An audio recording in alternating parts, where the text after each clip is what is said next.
welcome to the post-game edition of the Silver Bulletin. I'm Ryan Velasquez, and with me I have Wyatt and Colin.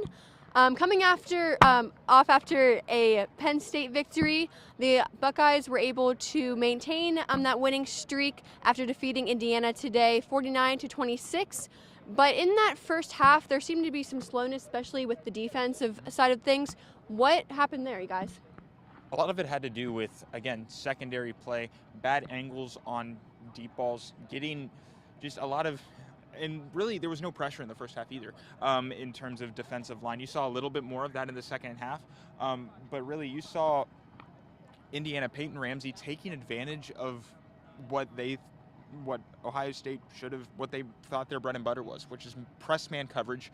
You saw them taking shots, especially against Kendall Sheffield, and seeing guys, whether he's going to turn around, call pass interference, or he's just going to catch over him, because a lot of their coverage today, it seemed like they were playing passive in press man, which just does not work in this kind of defense that Ohio State has kind of taken as their own.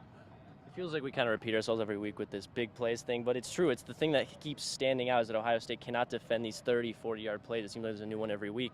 And Indiana, their quarterback, Peyton Ramsey, is known for throwing 9 yards per completion. He's not a long, deep thrower at all, and he was throwing shots downfield all game because he saw these weak corners and weak safeties that were not good in these angles.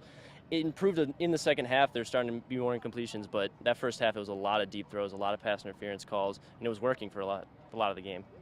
Even Urban Meyer said that first half was awful, but he did have a lot to say about Dwayne Haskins, who just had another phenomenal game, 450 yards, 6 touchdowns. Is there any more that we can expect out of this guy?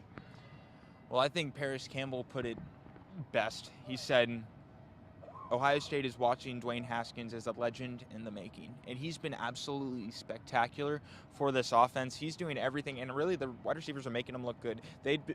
Indiana really didn't allow them to go really deep today, downfield, post routes, down the field, but really they were taking advantage.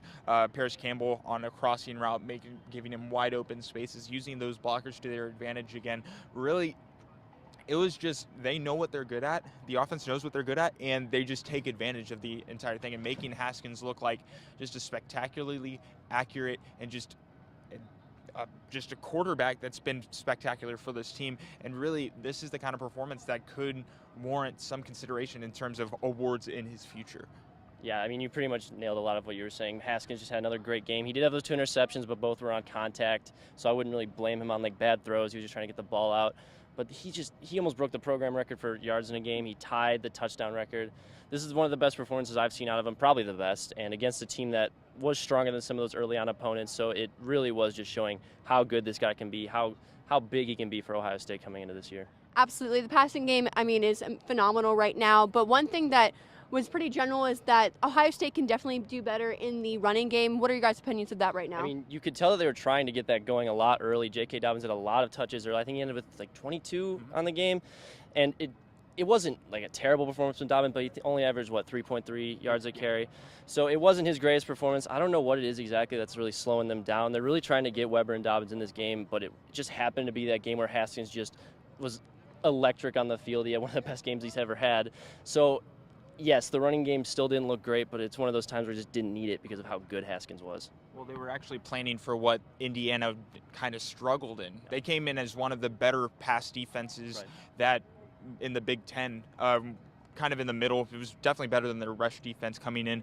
I think a big thing was they were trying to take advantage of an opportunity, and really Dobbins and Weber. You saw a season high for Dobbins. You also saw him kind of a tangent in the passing game a little bit more too. That's his 3rd straight game with 2 receptions, 25 yards this time. Next week, if he gets another reception, it seems like he'll break his career high that he set last year in his freshman year, whatever. But I think one of the things that, they want to get the running game going. Urban Meyer wants this offense to be balanced. They want it 250, and with what Haskins is doing, really what Meyer wants is to set that expectation to be, okay, this is how the running game is expected to be, kind of at that passing game level. It just hasn't been, and with how great Dwayne Haskins has been, he's kind of elevating the expectation of the running game, and it really hasn't been there. So that's something that Urban Meyer is worried about, that this team is worried about moving forward. But with what Ryan Day considers as a 2-headed monster of Mike Weber, J.K. Dobbins, it'll be interesting to see if they can meet that expectation of what they want this running game, what this offense to be, because really, Urban Meyer doesn't consider this offense complete without this balanced running attack. Absolutely. We'll just have to see if they can make these improvements next week when the Buckeyes take on Minnesota at home at noon. Until then, that's all we have for you this week. Be sure to follow us on our social media outlets, and we'll see you back here next week.